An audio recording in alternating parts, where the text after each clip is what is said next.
Bonjour, bienvenue dans cette nouvelle séance de coup d'état spécial Covid. Alors, j'espère que vous allez bien et que vous êtes prêts aujourd'hui à parler du bien-être de vos équipes. Cette période de confinement, quoi qu'on en dise, est très difficile. Le confinement, c'est quelque chose qui touche tout le monde et qui n'est pas facile à vivre, qu'on soit extraverti ou introverti. Grosso modo, en ce moment, si vous aviez l'habitude, en tant qu'extraverti, de voir des gens, de parler dehors, d'avoir de l'énergie venant des autres, eh bien, vous êtes tout seul à la maison et vous êtes en mode déprime. Si vous êtes introverti, vous êtes sans doute au bord du burn-out, entre les Zoom apéros, les rendez-vous en ligne, les réunions à 40 dans une room de vidéoconférence, tout ceci est épuisant. Et en tant que manager, vous avez besoin de changer d'approche.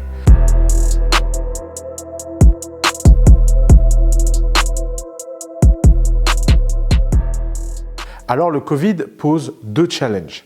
Challenge numéro 1, vous avez la question du bien-être des salariés à cause du télétravail.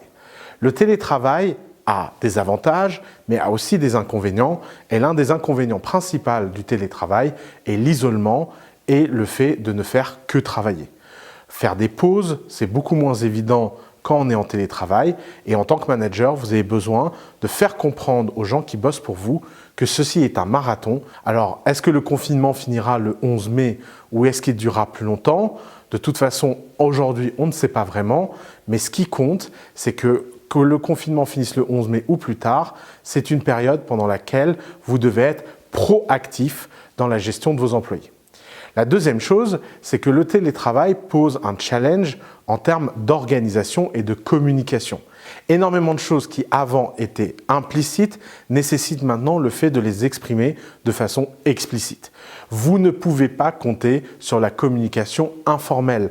Vous devez être extrêmement rigoureux, extrêmement clair, noter les choses, faire des comptes rendus, rentrer dans un mode de communication beaucoup plus formel, que ça vous plaise ou que ça ne vous plaise pas. Vous n'avez pas le choix.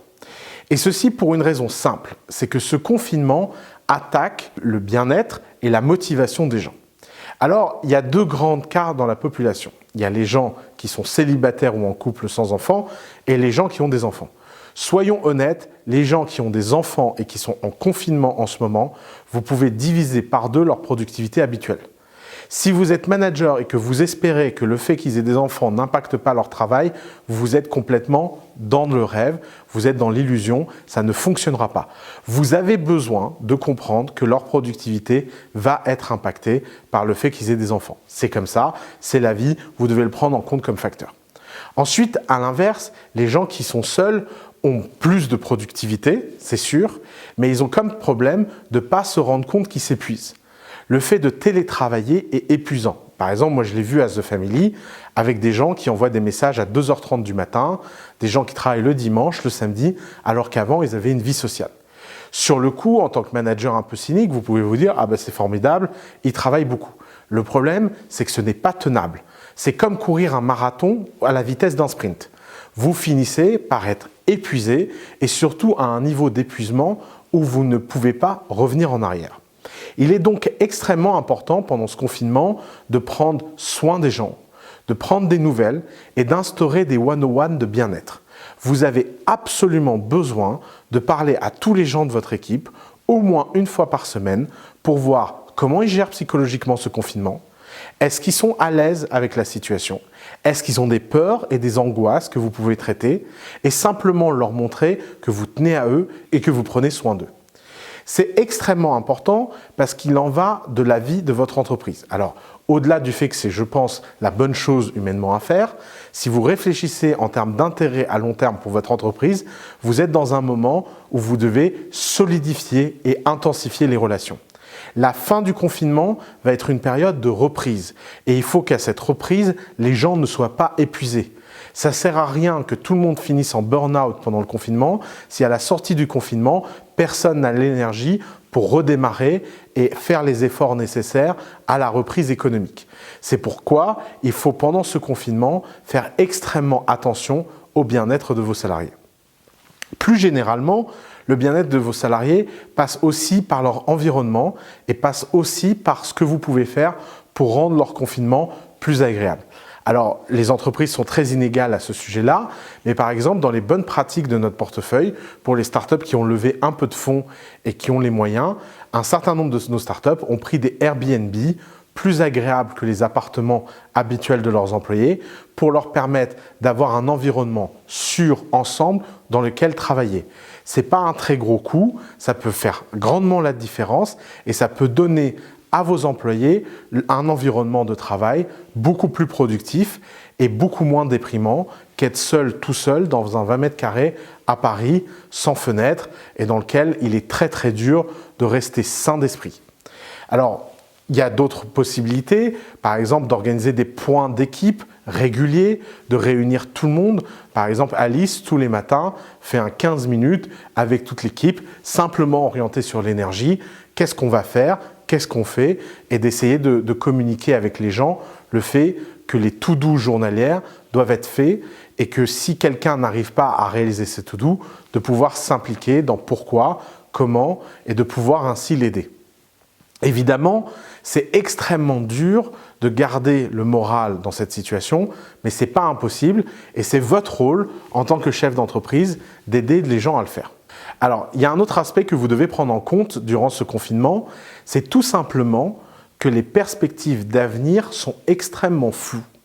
Et ça, c'est stressant. C'est stressant pour eux, c'est stressant pour vous. Mais vous, en tant que chef d'entreprise, vous n'avez pas le droit de montrer ce stress. Alors, petite astuce, la meilleure façon de ne pas être inquiet pour l'avenir, c'est de réduire son champ temporel. Essayez de discipliner tout le monde dans votre équipe à ne pas avoir d'objectifs à trop long terme. Il n'y a rien de plus déprimant que des objectifs de long terme qui ne peuvent pas être tenus parce que les circonstances extérieures ne le permettent pas. Donc même si une date a été annoncée pour le 11 mai, ne faites rien en vue de cette date. N'allez pas commencer à faire des plans comme quoi le 11 mai on sort tous faire la fête. C'est peut-être pas le cas, ça ne sert à rien d'être optimiste sur ce sujet-là. Prévoyez des choses avec un horizon de temps maximum d'une semaine et essayez de fixer des objectifs hebdomadaires à vos équipes et forcez vos équipes à ne penser qu'à la semaine.